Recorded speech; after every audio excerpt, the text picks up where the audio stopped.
Sekarang kita mau jawab-jawabin Q&A, menyusui, mengandung lagi. Wow, banyak sekali everybody. Udah kebayangkan ini betapa keset-kesetnya.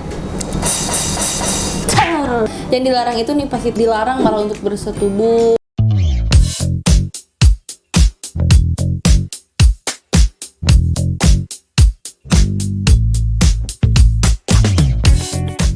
Assalamualaikum. Waalaikumsalam. Lagi bobo. Waalaikumsalam. Sekarang kita mau balesin jawab-jawabin Q&A. Jadi kemarin kita udah bikin Q&A dan ini di Instagram udah 23 jam yang lalu. Aku Q&A-nya ini seputar sebelum kelahiran, sebelum lahim. Pokoknya sekitar melahirkan, Pas kehamilan mengandung juga, dan melahirkan. menyusui, mengandung lagi, melahirkan lagi. Maksudnya Kamu seputar pembicaraan. bentar lagi punya dede sayang. Cabut juga nih bulu kaki ya. Lanjut, kita udah buka nih. Wow, banyak sekali everybody. Pusing-pusing gak tuh? Banyak sekali, kurang lebih 2 orang. Nggak lebih dari. Langsung aja, lahiran normal teh kemarin dari Febri Rita _10. Normal, alhamdulillah. Normal. Memang target juga pengennya normal, terus alhamdulillah dikasih kesempatan sama Allah buat berjoget rohi secara normal. Seneng banget weh. Tapi di normal dia juga ada jahitan sayangnya dikit ya. Tetep ada jahitan Tetep karena ada kan jahitan. sobek. Ada sih orang yang mereka jahitan, cuma kalau aku ada jahitan karena kalian bisa lihat rambut Ruhi pastinya udah kebayangkan ini betapa keset-kesetnya. Aduh ya Allah. Kalau Lanjut normal ya. itu bisa langsung anak kedua cepat. Jadi kita bercita-cita emang normal. Nipas loh, ini masih nipas loh. Bikin video masih nipas. Lanjut. Pas hamil Ruhi ada batuk gak? Pernah ya batuk pilek. Jangankan batuk, COVID. Kita COVID. Kita COVID, batuk. Dan tau gak sih kalau lagi hamil kan kalau batuk tuh cewek tuh iya nggak sih Nin, kayak kalau batuk tuh kayak neken ke sini. Jadi kalau batuk tuh pasti pipis. Bayangin kayak udah ngompol lah katanya ceret. Ya udah itu mah luar biasa cobaan bumil tapi dinikmati. COVID juga. Mami papinya COVID. Nggak bisa kemana-mana. Ashila Revei Faumbara. Awalnya kontraksi sampai lahiran gimana kak? Ceritain dong. Awal kontraksi nih ya. Jadi si Ruhi ini luar biasa. Anak kita yang sangat istimewa. Aku tuh merasakan kontraksi palsu. Ngeprank dia tuh. Sumpah bayi-bayi udah ngeprank. Gara-gara makan Seblak. Oh my god! Ya, jadi waktu itu ada reunian SD, ketemu sama teman-teman SD dan kebetulan ngumpul di kedai teman yang jualan seblak. Jadi kita cobain, padahal aku juga nggak habis seblaknya di situ. Itu di minggu 36. Iya, 9 bulan itu Udah pas mau kandungan 9 bulan. 36. Kita malam minggu makan seblak dan besoknya kita masuk rumah sakit. Iya, hari Minggunya enggak ke RS Senin. Senin. Hari Minggu kita itu balik kondangan langsung ke bidan ke rumah ungu. Terus pas diperiksa di sana ternyata ini tuh kontraksi palsu. Jadi alhamdulillah, jadi ini tuh kayak sebuah kesakitan yang membawa keberkahan. Si kepalanya Ruhi itu udah masuk panggul. Jadi kayak ibu hamil di mana kepala bayi udah masuk panggul itu berarti sudah bagus posisinya dan optimal untuk lahiran normal. Seperti itu teman-teman. Jadi ya itu harus dinikmati dan sakitnya tuh sampai nggak bisa jalan. Kontraksi palsu tuh sampai aku nggak bisa jalan. Aku nggak bisa bergerak. Harus dibopong kayak bener-bener kayak jompo banget deh. IGD juga pakai kursi roda. Di kursi roda. Gara-gara seblak. Tapi ya bagus baik karena udah waktunya, udah usia ketiga minggu udah masuk panggul. Tapi aku jangan ditiru ya, bukan berarti nanti ibu-ibu hamil di makan seblak nanti. Yang nonton nih jadi biar masuk panggul makan seblak kan.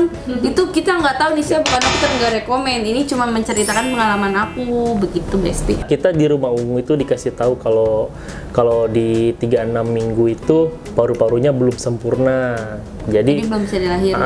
Jadi cuma dikasih obat buat pereda rasa sakit gitu. Nah, seminggu setelah itu masuk ke minggu 37 ya. Kita di sini dan hari itu kita mesen gacoan. kok sakit, agak sakit perut ya, terus pijit induksi aja kali ya biar lebih nyaman. Pas datang ke tempat pijit nih, masih di rumah Ungu juga, ternyata pas dicek pembukaan aku udah pembukaan 2.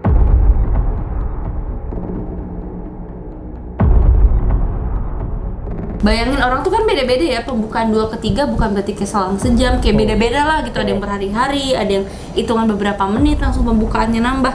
Tapi aku ini menghabiskan waktu sampai, kan itu sore-sore ya, sore. Kamis subuh si Ruhi lahir dan aku masuk ke itunya tuh ke Selasa ke rumah Ungunya tuh Selasa. Pembukaan 2 Selasa. Ruhi lahir Kamis, berarti membutuhkan waktu lebih dari 24 jam untuk ngebrojolin Ruhi, dan pembukaannya nambah tuh butuh waktu 24 jam lebih. Kalau pembukaan 1 sampai 4 itu mungkin agak lama. Nah, pembukaan 4 sampai pembukaan 10 itu cepet dalam hitungan jam. Iya, jadi pas hari Rabu malam-malam aku lagi main jimbol sama Rasi, lagi goyang sama Rasi. Maksudnya goyangin jimbolnya sama Rasi. Terus tiba-tiba ketuban pecah. Sumpah bunyinya gitu.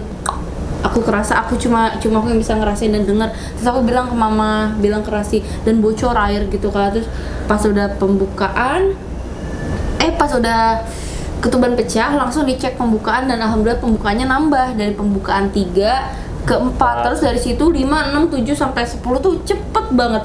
Dan alhamdulillah si Ruhi itu brojol jam 1:18 dini hari di tanggal 14 Juli. Jadi itu ceritanya mie gacoan. Tapi aku nggak rekomen ya, jadi jangan sampai nih kayak orang-orang, aku nggak ngeklaim gacoan bisa membantu melancarkan persalinan. Cuman itu pengalaman pribadi kami. Kita aja gitu, kita sekedar menceritakan. Spill BB NTB Ruhi dari Dwi Arini 2_. Sekarang nggak tahu sekarang buat berapa, tapi terakhir ditimbang si Ruhi ini udah hampir 3,4, tinggi badannya 51. Terakhir ya itu semingguan yang lalu. Sekarang kita nggak tahu berapa. Seperti udah nambah. Tuh. BTW ini maaf ya, Ruhi kita gendong-gendong karena gak ada yang jagain. Kalau bukan gak ada yang jagain, jadi kalau dia dilepas, dia tuh bayi yang physical touch banget. Iya. Jadi harus dipegang salah satu anggota badannya. Kalau kita tidur, tangan diselipin di kakinya atau enggak di kepalanya. Dia tuh baru tenang. Kalau nggak ada yang megang, dia pasti nangis. Iya, tapi nggak selalu. Kayak sekarang lagi manja-manjanya. Sebelumnya pernah kayak gini, jadi kita nggak kaget-kaget banget nyikapin dia kayak gini. Seharian tadi nangis. Kita tadi mau ngetek jam berapa tadinya nih? Pagi kan ya? Jam 9. Sekarang 17:53 baru ngetek video ini. Mantap jiwa kan. Kak, apa bener kalau pinggang kecil gak bisa lahiran normal? Dari Faraj LN. Kayaknya enggak juga deh. Kan soalnya kan kalau pinggang itu, pinggang sama panggul sama gak sih? Nggak tahu deh. Pokoknya penting mah gini sebenarnya. Kenapa juga kita kemarin tuh yoga? Ada kan video kita yoga itu karena buat elastisin gerakan si panggulnya. Jadi menurut aku kalau kecil ruang untuk kepala bayi supaya mempermudah lahiran normal.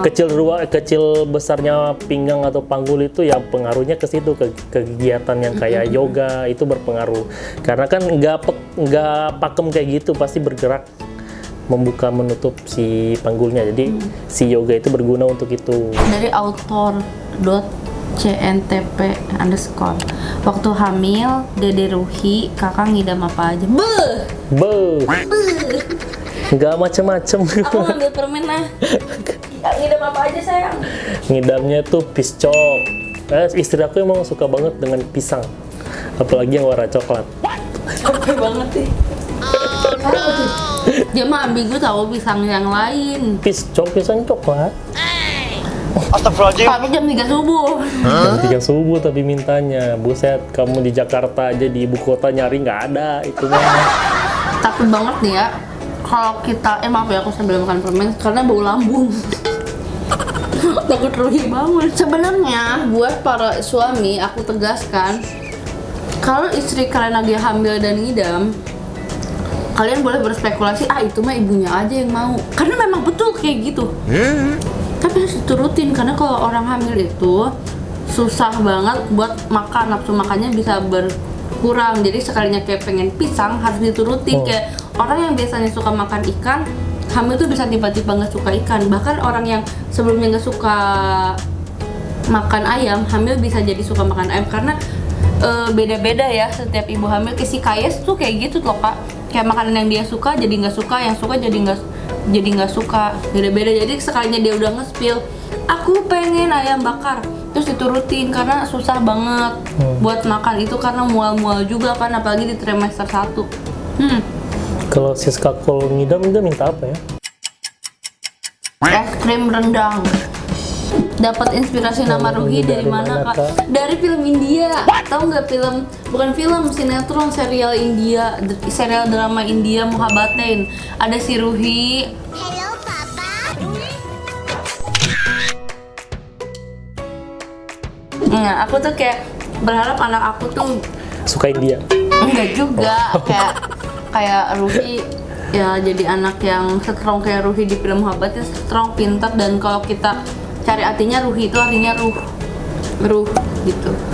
Kan nama dia Ruhi Nafiza Batara. Nafiza itu artinya berharga atau cinta musik. Seni. Cinta maksudnya seni musik kayak gitu-gitu. Batara ya bapaknya. Enggak, Batara yang di Pengabdi Setan. Batara sama siapa? Bada. Yang Badara ceweknya? Wuhi. Bukan. Badara Wuhi apa? Ceritain pengalaman lahiran dan ada trauma gak? Lebih ke traumanya aja yang kita ceritain ya. Dian RVV. Gak ada trauma sebenarnya, nggak ada. Cuma ya kalau dibilang masih inget gak pas lahiran gimana tuh lahirannya? Inget banget karena Ras itu ada di ruangan. Ras itu bener-bener 24/7 bareng aku di saat detik-detik lahiran. Jadi dia ngeliat, aku pun ngerasain. Dia nangis. Nih ya, aku tuh seumur-umur kenal sama Rasi dan berumah tangga sama Rasi, aku tuh pernah lihat Rasi tuh nangis tuh 2 kali. Pertama pas kita nikah. Inilah Rike Meirani Sugianto.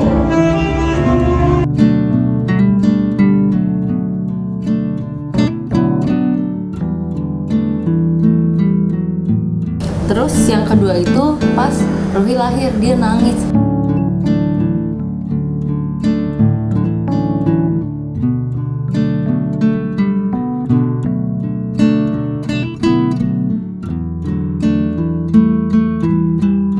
Padahal aku nggak nangis, jagoan. Nggak, dia bukan jagoan, tapi lebih ke udah hilang tenaga, udah habis tenaga. Kayak kalau aku nangis, aku cuma buang-buang tenaga yang makin habis karena tenaga yang dikeluarkan ketika ngelahirin Ruhi itu, masya Allah, besar banget. Kayak kalau yang pernah sakit head kayak mungkin ribuan kali lipat. Tapi jangan bikin yang takut ngelahirin ya, kan istimewanya seorang perempuan adalah bisa apa ya? Iya, mengandung itu kayak rasa istimewa spesialnya perempuan yang Allah takdirin dan Allah kasih itu ya, salah satunya bisa melahirkan kayak gitu. Ruhi udah mulai ngikuk-ngikuk, gimana nih guys? Gimana perasaan Dede Ruki pas keluar brojol? Oh, gitu. Ameli_Citra, Kak share dong gimana rasanya pas hamil 5 minggu, soalnya aku lagi hamil 5 minggu tapi nggak ngerasain apa-apa. Hah? Hamil 5 minggu kok nggak ngerasain apa-apa? Jadi kalau menurut aku kenapa dia bisa nggak ngerasain apa-apa, kayak berasa belum melendung atau belum ada tendangan, karena memang belum waktunya. 5 minggu sama dengan 1 bulan lebih 1 minggu. Jadi 1 bulan itu bahkan tidur tengkurap pun masih boleh karena memang masih kecil banget. Mungkin segede biji salak kali lah, masih kecil banget. Tapi tetap harus dijaga dari segi makanan. Justru di bulan-bulan seperti itu kandungan masih rawan dan rentan. Kayak naik pesawat pun kayaknya nggak boleh. Kita aja dulu batal honeymoon, Besti, nggak jadi ke Lombok. Bayangin karena Lombok. Bajo emang bukan di Lombok ya? bukan, beda.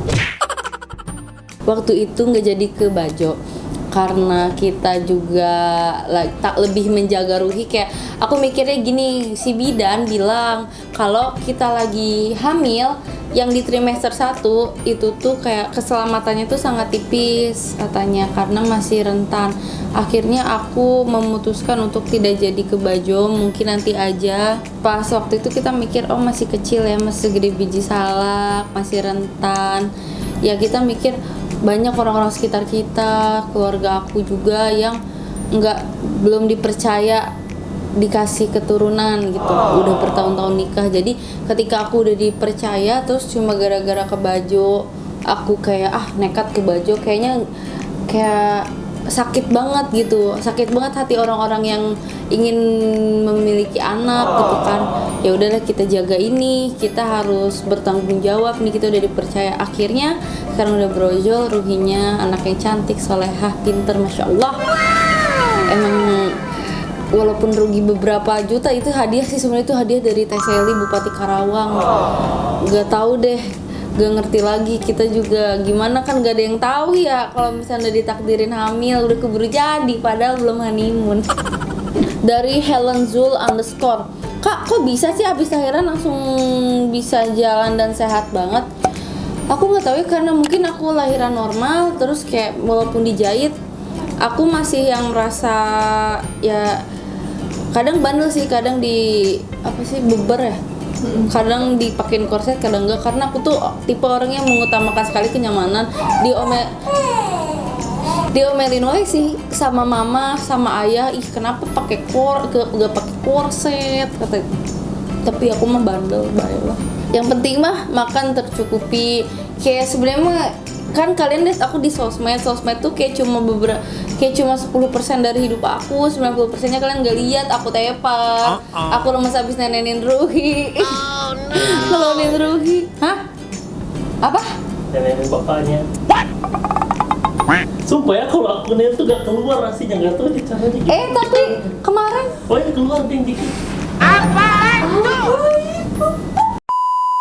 Dari Taro _official, masa nipas boleh keluar rumah ya? Aku juga baru lahiran tapi belum berani keluar rumah. Sebenarnya kok di dalam hadis kayak gitu-gitu nggak ada ya larangan kayak masa nipas gak boleh kemana-mana. Yang dilarang itu nipas itu nggak dianjurkan untuk, dilarang malah untuk bersetubuh, jangan lu berkembang biak kayak gitu. Kalau lebih ke keluar rumah itu kayak lebih ke mitos-mitos nggak sih, kayak mitos-mitos orang-orang zaman dulu memang kayak nipas gak boleh gini gitu, nggak boleh gini gitu. Sebenarnya kalau aku sendiri sih lebih ke gini, karena aku juga cari uang, aku banyak tanggung jawab ya, jangan sampai gara-gara tradisi kayak gitu menghambat pekerjaan gitu loh kalau menurut aku ya. Terus kalau misalnya kita masa bayi nih, jujur pas si Ruhi 3 minggu aku bawa dia ke Starbucks. 3 minggu dia ke Starbucks karena ya aku di situ memang ada keperluan, ada yang dikerjain juga, dan Ruhi nggak ada yang nungguin di sini, jadi kita bawa. Ya masa kita tinggal cuma gara-gara dia nggak boleh kemana-mana? Kan itu kan bisa online beli kursetnya. Ya kok butuh di saat itu juga kan susah Besti, ya kan? Jadi kita nekat waktu itu keluar. Cuma aku pas aku konsul ke si Malika, temen aku yang kebetulan suaminya dokter dan dia udah punya anaknya udah gede. Dia tuh pas bayi 2 minggu, pas anaknya 2 minggu udah berani bawa ke MCD. Kalau kata dia sih yang penting protek anaknya tuh diperketat katanya. Jadi kayak pastiin jauh dari asap rokok, jauh dari kerumunan yang terlalu padat. Kayak kita tuh bener-bener ngebersihin dia. Kalau tangan kita kotor jangan megang dia. Nah kayak gitu, lebih ke kitanya yang harus lebih sadar juga gitu. Jangan sampai balik lagi ke yang tadi aku sebelumnya bilang, jangan sampai tradisi-tradisi dari orang-orang tua kita atau dari zaman dulu yang disaranin ke kita tuh malah jadinya menghambat aktivitas kita. Kayak sekarang kan udah modern, banyak juga kok dari perawatan bayi ya. Bayi katanya dulu kan dijajalin pisang, padahal kan ternyata nggak boleh. Terus bayi dipakein apa sih yang itu tuh, popok beber bayi katanya, nanti buncit loh anaknya. Sumpah ada loh orang yang sampai ngomong kayak gitu, kenapa nggak dibeber anaknya katanya, nanti buncit tuh anaknya. Kan itu secara nggak langsung ngedoain juga ya. Padahal secara medis, bidan, dokter, siapapun bilang bayi sekarang nggak usah pakai nggak usah pakai beber, karena justru malah itu nggak bagus buat anak kayak gitu. Jadi jangan ditelan mentah-mentah semuanya, kita harus filter. Kita sebagai orang tua lebih berperan penting, lebih sepenuhnya berhak untuk memberikan yang terbaik kepada anak kita kayak gitu. Lanjut ya, kayaknya panjang banget yang tadi Besti sambil curhat. Safira SLEMH ada underscore-nya. Karike pas hamil perutnya kembung terus muntah gak pas kembung itu? Please jawab. Pokoknya aku muntah-muntah parah itu pas trimester 1 di bulan ketiga. memang itu wajarnya kayak gitu. So katanya sih seperti itu. Sejak Ruhi lahir bapaknya masih dapat jatah gak kak? Gimana? Banyak jalan menuju Roma. Yang penting pas nifas itu, pertama gak boleh disetubuhi, gak boleh sholat, gak boleh berkembang biak dulu. Nah itu yang dilakuin. Kalau ngasih jatah apa enggak, banyak jalan menuju Roma. Jadi ada cara lain kok untuk memuaskan suami. Jadi pakailah cara lain yang tetap sesuai dengan syariat gitu aja. Nanti juga ngerti lah, atau yang mungkin yang udah pada nikah pasti ketawa deh denger aku ngomong. Resti Mel _ rajin minum es kelapa hijau atau makan bubur kacang hijau enggak? Ibu-ibu soalnya banyak nyaranin gitu. Nah kebetulan aku memang es kelapa itu masuk terus. Es kelapa tuh masuk terus ke aku tuh, karena katanya es kelapa itu, kan aku nonton vlognya si Ashanti, siapa, Amina, katanya es kelapa itu bagus untuk kulit dan rambut, dan terbukti Ruhi rambutnya lebat, alhamdulillah. Mungkin dipengaruhi sama es kelapa, air kelapa ya, bukan es kelapa. Es juga nggak apa-apa sih, seger bun. Terus kalau misalkan bubur kacang hijau aku nggak makan karena aku nggak suka bubur kacang hijau. Tapi kayaknya sih bagus ya, karena kan gizinya juga kacang hijau tuh bagus. Seperti itu. Jadi saran ibu-ibu yang kali ini benar dan akurat, terbukti gitu. Ruhi glow up sejak dini. Dari Cicilia _ lahir di 37 week karena kecapean bukan kak? Enggak sih, justru 37 minggu itu adalah kehamilan yang sudah matang dan siap untuk diberojolin karena fungsi paru-paru sudah berjalan dengan baik. Terus emang bukan udah sempurna juga ya. Sempurnanya sih kayaknya memang 9 bulan juga kan udah siap lahir, tapi fungsi paru-parunya belum berjalan dengan baik. Jadi pas usia kehamilan 37 itu udah pas banget, 37, 38, 39 itu udah pas banget kayak gitu. Justru kalau 40 sebenarnya ketuaan. Kan ada orang yang mengalami air ketuban udah habis. Nah itu kayak kalau kelamaan juga bisa berpotensi seperti itu gitu, kalau udah yang pecah duluan mah. Dari R_NBL lalala, solusi biar cepet hamil kak, aku nikahnya cuma selisih sebulan sama Kak Rike, tapi belum hasil, mungkin belum hamil kali maksudnya. Sebenarnya kalau misalkan hamil itu kan udah pasti kita tuh yang lagi pengen hamil, kenapa belum hamil atau kenapa orang lebih cepet hamil, semua tuh udah ditakdirin sama Allah, udah disusun serapi mungkin. Kalau sekarang belum hamil berarti memang belum waktu yang tepat, ada waktu yang tepat dan lebih indah buat kita gitu ya. Tapi kalau ditanya tips, aku bisa kasih beberapa tips. Rajin main. Tapi memang ya kan, semakin sering kita melakukan sesuatu peluangnya semakin besar kan. Itu sih nggak munafik. Sama gizinya juga kan, coba gizinya sama lebih bahagia. Dan kalau suaminya maaf ngerokok atau yang masih minum-minum, itu coba stop dulu, rokok pun stop dulu. Karena ada trust isu temennya aku yang ngerokok, terus istrinya gak hamil-hamil, terus dia ngerokoknya di stop, terus dia berhasil, alhamdulillah hamil gitu. Jadi coba deh kita kayak sama-sama, kalau memang pengen punya anak, perbaiki diri sebaik mungkin dari segala sisi, introspeksi kayak apa nih yang memicu, yang menghambat kehamilan kayak gitu. Sama kalau menurut aku ya, sama kalau memang kan sekarang juga kan di bidan-bidan ada promil, ada program hamil, coba boleh ikutan, kayak bisa lebih terarah juga kan mau anak cewek atau cowok, bisa disaranin apa-apanya yang harus disiapin kayak gitu. Karena aku juga bukan yang berwenang banget untuk menjawab tips cepat hamil ya, aku menjawab sesuai pengalaman aku aja. Seperti itu Besti, dan sepertinya kita sudah di akhir konten karena ini durasi udah setengah jam. Kasihan editor kita, pak nanti ngeditnya. Ruhi juga udah magel tuh, kasihan banget. Udah dulu ya Q&A-nya, kita nanti lanjut lagi di next video. Dadah.